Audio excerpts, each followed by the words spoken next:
Hello,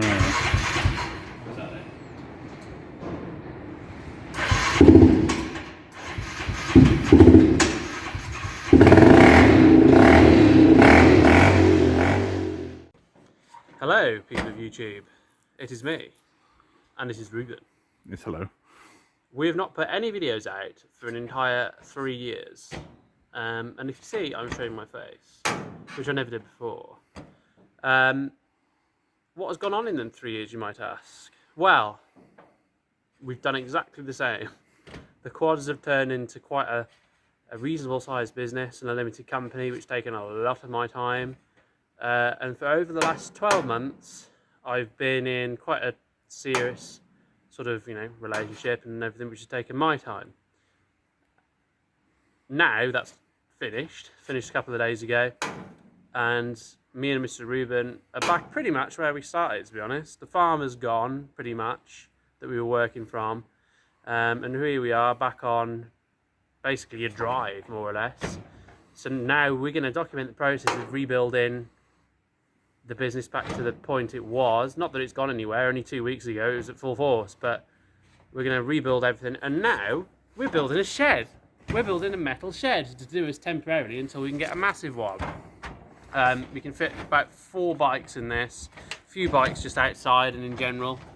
But in the sort of breakup with my partner, I've lost the instructions to this metal shed, which is a Chinese metal shed, which costs like 55p basically.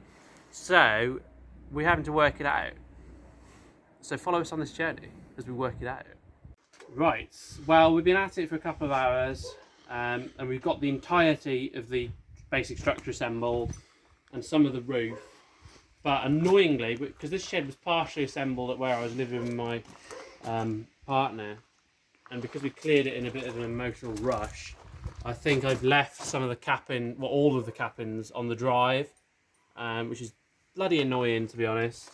So we're going to have to go back tomorrow and fetch them, because basically we can only put 3 panels on the roof, or 4 panels before we put a capping on, because otherwise you'll never reach. So now we're going to start on the back of the shed and put the same panels on the back, and then we'll have to crack on tomorrow. Right, so as you can see, Sorry. oh, there you go.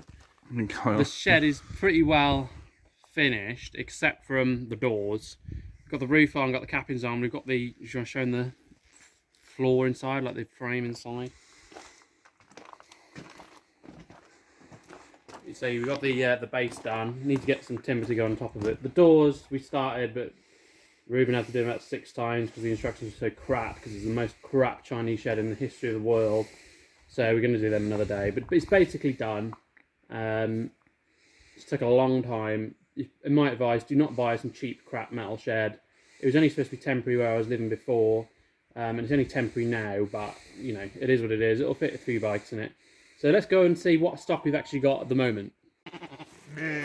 Right, okay, so this is a 2017 Kodiak 700. I actually sold this bike 2-3 months ago, maybe a bit longer. But the chap got in touch yesterday or day before, so he didn't want it anymore. As you can see as we walk around it, it's a special edition Kodiak in blue plastics, metallic blue, power steering, alloy wheels. And this is real clean and tidy when he had it, but obviously he's used it a bit and got it quite mucky. It had new rear tyres on it, etc, etc. Couple of issues with it. It's got a slight injector sort of fault. It's not running quite as cleanly as I'd perhaps like.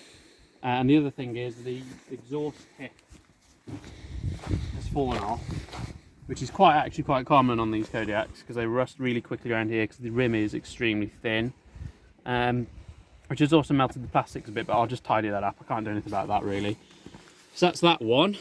2017 Suzuki King Quad 400. It's a manual shift. Quite a tidy bike. It's got new tyres on, as we can see. It's got a couple of problems. Well, it did have more problems, but it did have no brakes, but the brakes have been done, front and rear. Screen doesn't work, but that's because there's various wires pulled out the plug, as you can see there. Otherwise, it's a fairly tidy bike. Unfortunately, in the move, it seems the fuel pump has gone. I don't know how that's happened, but we've got a new fuel pump on order for it. The seat is missing because it's gone to be recovered. You say it's got new tyres on it and stuff like that. Needs a good little tart up and a paint up, but that'll be a decent bike when it's done. And that's everything we've got at this location. So let's now pop up to the other storage location that we've temporarily got. Okay, so update time. The cover is off, had to remove the footwell to remove the cover, all the bits are in there. Timing belt is off. This is the actual belt. As you can see, still in good condition, no cracks or anything like that. The actual pump is here. And again, the pump as well is in good condition. There's no noisy bearings or play in the bearing. It's literally just the gasket that has failed. And you don't really replace these like you would a vehicle pump, because they're about 300 quid. It just simply doesn't need it, there's nothing wrong with it. So it's just a case of getting a pretty cheap gasket, cleaning the surfaces up, putting the gasket on and putting it back together. But we haven't got a gasket right now. Probably pick one up later on, but it won't be today we put this one back together. So now we're going to move on to the Kodiaq over there. We'll get that stripped, get the injector out and start cleaning it.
Right, okay, so as you just saw, we've just tested the bike. It's 1,000 times better than it was, but it's still slightly hesitant. So I think I'll just replace the injector and then see what happens then. If not, it's going to be fuel pressure, I would imagine, so a new pump. But hopefully the injector does sort it. As you can see, we do need a tip, because look how hot that is. It wouldn't cool it down much, to be fair, but it's going to melt the plastics even more if we keep using it like that. So yeah, we definitely need a tip. So I think now really we're about done for today. There's not a lot more we can do with that, more parts of that, all that in fact. So I think we can order some parts and that'll be about it.